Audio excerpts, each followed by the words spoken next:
Hello, reaching you on a very hot and smoggy day in London today.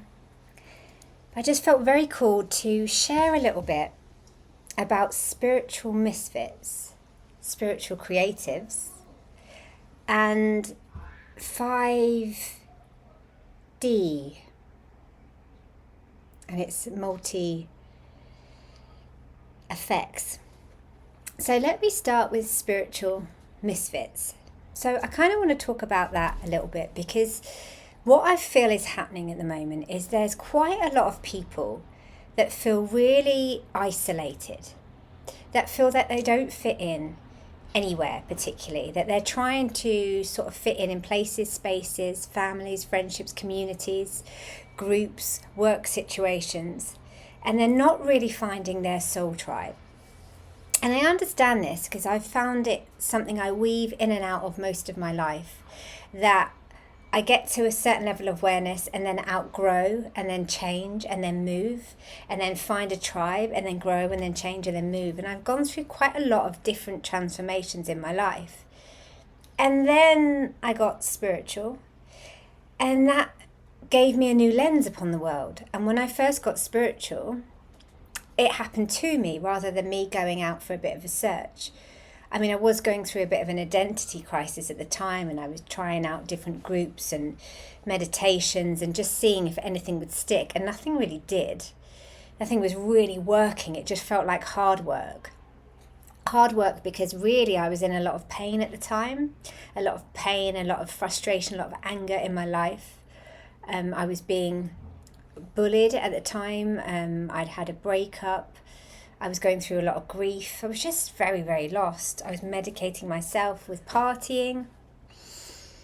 And it was me making a decision to change my life and move things around, go down a creative path, go to the path of the unknown, but the soul was calling me, that I went into acting and then found this tribe of performers, actors who lived so differently from me. They were all about very sort of touchy-feely people and tactile, which I've always been quite a lot myself. And so half of me found my tribe.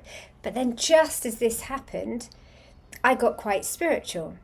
And by spiritual, I mean a spirit walked into the room, broke through the veil, and started to speak to me. This was my experience with my nan. And so suddenly I was now finding a new tribe of performers, but yet I'd broken through the veil of the reality. So I didn't quite fit in there, and I wanted to speak about who I was. I wanted to be acknowledged about how I saw the world, and I wanted to share it, most importantly, because when you start to see the world differently, there's something on your shoulders. There's some sort of sense of, I have to share this. Because you're given that gift for a reason. You're giving that knowledge for a reason. And so I did start to share it, but then I didn't feel like I could fit in that well with this beautiful creative community I was finding. But then I was wanting to relate it to the spiritual. I was wanting to understand my acting through a spiritual lens now, because this is what was happening to me. I was starting to channel and open up to a bigger dimension of what was there. And while this was a gift that was happening to me, a big soul gift and an awakening, remember who you are. You're not just going to be a conventional actor. You're a spirit, a matter in this body. Like, wake up. I also wanted to be normal. I wanted to follow another's path. I wasn't ready for my path, but yet I wanted to be me all at the same time. And so I found I was a spiritual misfit. I was in this industry where not that many people were talking about being spiritual and being an artist. And so I didn't fit. So that pushed me down the route of writing a play about being spiritual, having an awakening, called Awaken. And back when I changed the title, it was called Witch Tale, or Witch Tale before then, because it was a story about my past life, being killed as a witch. And then I realised it was bigger, and somebody said to me the title was not quite working. I changed it to Awaken, and when I changed it, back 4 or 5 years ago, there wasn't a massive talk about awakening or awaken. It wasn't really on my radar or the collective consciousness as much. And what happened was I started to have a deeper awakening myself through writing this tale, becoming to get to know myself better, which is why I'm such a big fan of finding your own story and your soul parts and your soul knowledge, because this is the real awakening. This is finding out who you truly are. But finding out who you are can often make you not fit into who you were. And so it depends how much you want to evolve and grow in this lifetime. But if, like me, you're on a soul's mission of transformation, trailblazing, change, you've got big things to do in this world, then it's often going to mean you don't fit, that you grow out of things, that you change, you evolve. If you're a truth speaker, you want to say how you see the world, and not from, out there, but from in here. This is what happens to you. My truth is spirit exists because I've seen it. It's my experience. I can't tell you the truth about anything else apart from my own experience and my own knowing, my gnosis, my finding from within. Of course, I do love to research. I love to find out new things. I love to find out teachers and spiritual leaders and truth sayers that are saying something, activists, artists that wake me up to a new reality too. Like, I adore finding that out. But half of my wisdom has got to come from within. And when it comes from within, my soul, my spiritual essence, I've got to honour it by speaking about it.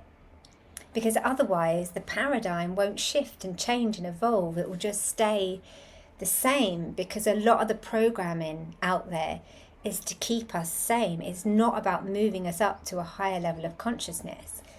And that higher level of consciousness is coming. It's here.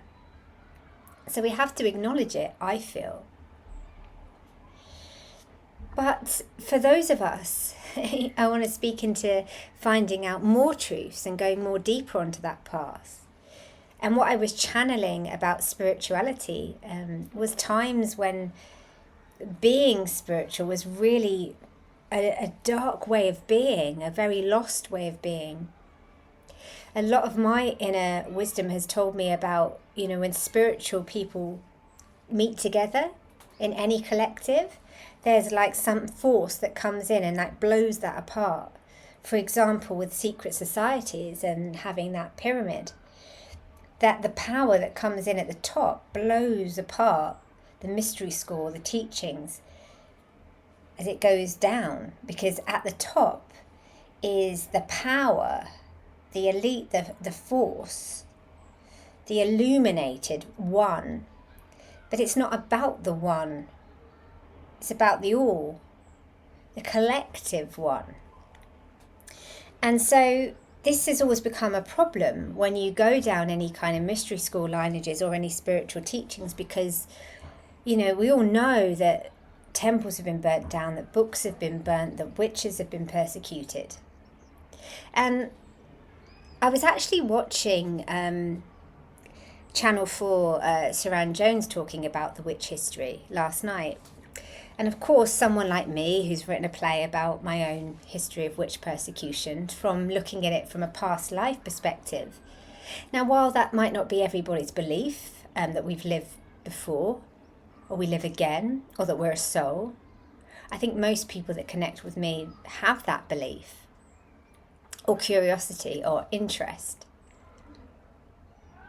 But what I found fascinating by looking at this sort of documentary on witches was that it was all looked at from a very historical perspective. What do the historians say? What does the history book say? What can we glean from the evidence out there? All the while, at the same while, they were talking about the propaganda, because when the witch persecution craze was about, it was when pamphlets first came in, the printing press. So the Pendle witch trial happened at the same time, and that meant that witch indoctrination, how you kill witches, was all available in press, and it was spreading this wide fear. But there's a tendency to look back on the witch persecutions in the history and go, God, weren't people silly? I like the way I use that word. Weren't they naive? Weren't they easily manipulated? Ooh, back then? Hasn't the human condition always been naive and able to be manipulated? Was it just back then? So it made me look at it with a new angle, going, hang on a minute. They weren't easily manipulated. And then I have to wonder, why not interview a cunning folk, a reincarnated witch, or a magician, or someone that understands the occult? Because we look at history with a different perspective, a different eye. We look at the cunning folk heritage very differently from the everyday non-spiritual person. And whilst their beliefs are valid, if you're going to look at the witch history, you're going to have to talk to a Gnostic, a healer, a witch, a medium, a cunning folk person today, a reincarnated person that was killed as a witch. This is valid. This is the time we're in. This is the change. We need to step away from just book wisdom, because what it was saying quite clearly was, we've been indoctrinated through the press of the day. Well, we still are, aren't we? We're still going to the, outside news for our wisdom, for our way of seeing the world, or some of us are broken free of the mainstream, but we still often have to rely on facts or research or Google or something that's external that still can be indoctrinating ourselves into that way. And the second thing that made me really look at it with a new eyes watching that documentary was also that their belief of, they were afraid of Satan. They were afraid of the devil, the demons. Weren't they backward? I've always kind of been very interested about bringing this new kind of witch awareness in. Maybe they weren't. Maybe they were onto something. We're in a time when lots of abuse survivors can speak to you about satanic ritual abuse, can speak to you about all of this. I can speak to you about demonic attack. I've had it. So really, were they off kilter back then? Were they really had these fantastical beliefs? Or were they just as spiritual? Were the cunning folk who had reign over society? Were the royals that were bringing in these laws, did they have strange beliefs, or did they have a belief that has always stood, that there are dark forces in our universe and there are also magic and mystical means of living, and that these two forces need to be brought into awareness and into balance, most importantly? And so I just want to speak out to those people out there that are a mystical soul, or spiritually questioning their own reality, or having a spiritual crisis, not even knowing what to believe in, because it is tricky.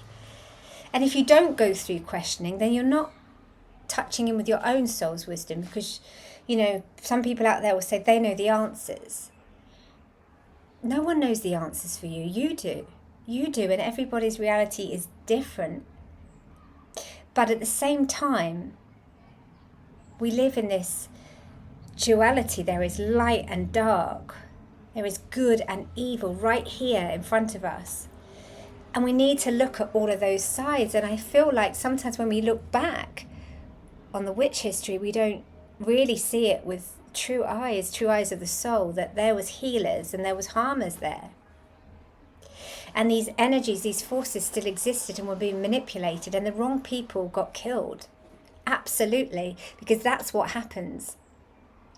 You create this war, you divide these people, and you get people to be scared of each other. And lots and lots and lots of women got killed. And I would say a fair few healers got wiped out completely. But they're back. I know they're back. And so I really want to just say to anyone that's feeling that they don't fit into anywhere, I know now I moved into spiritual groups and creative groups, and I create my own and I speak for this community. But often when I've been in spiritual circles, I've sat there going, but that's not the truth. I question a lot of things and I bring things forward that some people receive graciously, other people aren't ready to hear. And often it's the messenger that gets shot. Shoot the messenger. That happens. And I think there's a lot of us that kind of feel like, oh, where do I fit? Where do I fit? Can I be all of myself? Can I bring in what I know? Can I bring in my creative soul? Can I bring in my spiritual soul? Can I bring in my next level truth? Can I not be shut down or persecuted or pushed out and cast out for it? Well, all I want to reassure you is there's a group of us that question, that look into the light and the dark, that either, feel like they go off of balance this side or that side, and are trying to find that beautiful union of both. And that is why I've been looking at both the Black Rose and White Rose mystery school teachings, the teachings of the light and the dark, and it is something that I'm wanting to bring forward later this year. There's a lot of spiritual teachings bubbling up in me to bring back out from my soul, and also to awaken in the collective, because we're not spiritual misfits at all. We do fit in somewhere. We do have all these puzzle pieces together as a collective. It's just if you don't fit in there, if that doesn't fit, that doesn't plug into that exact piece of the puzzle piece, don't jam yourself. Make yourself uncomfortable, make yourself smaller, squeeze. That ain't your puzzle piece, that ain't your soul tribe. Because in the right tribe, you'll be huge. You might not fit into the puzzle because you shine so brightly. Or you'll have the exact piece to make the most beautiful picture, the new earth, the new reality, the 5D. And the 5D, not to say that we have to keep ourselves at the 5th dimension. Of course, we are multi-dimensional soul. The reason I bring it into the 5th so much is because I think we're in that timing of, there is a lot of 5G technology coming out. And I look at that and think about that frequency. And I have questions. Does that frequency keep us in a container? Because what sort of frequency is technology emitting out? How does it harm the human spirit, and how does it harm the soul? And that's the questions I have. So I guess I'm so interested in the 5th dimension, the 5th reality, because it feels like this timeline is what we're on at the moment.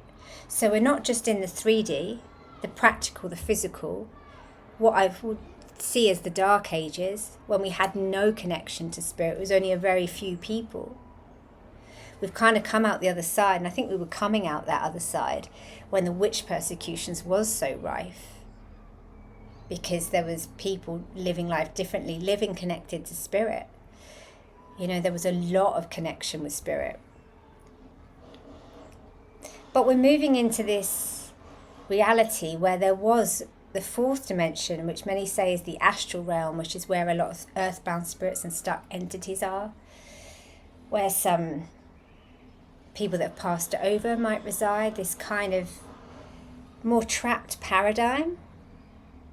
But my mission has been more about getting into the 5D. And that's not to say there isn't higher consciousness to go, but that actually I chose to be at the planet at this time of ascension. And that is about exploring this multidimensional reality that looks at, okay, I'm not going to ignore this astral realm, this darkness. I'm not going to ignore demonic energy, entity. I'm not going to ignore psychic attack. I'm also not going to ignore that there's light, abundance, higher frequency, spiritual connections, soul embodiment coming in. All of those. And we're just burgeoning into the new. And for me, that 5D reality is why I set up 5D Theatre and named it 5D Theatre. because I'm a multidimensional storyteller, which means that I want to bring soul back to storytelling. I don't want to watch old stories that perpetuate the same old distortions, the same old problems, the same old dramas.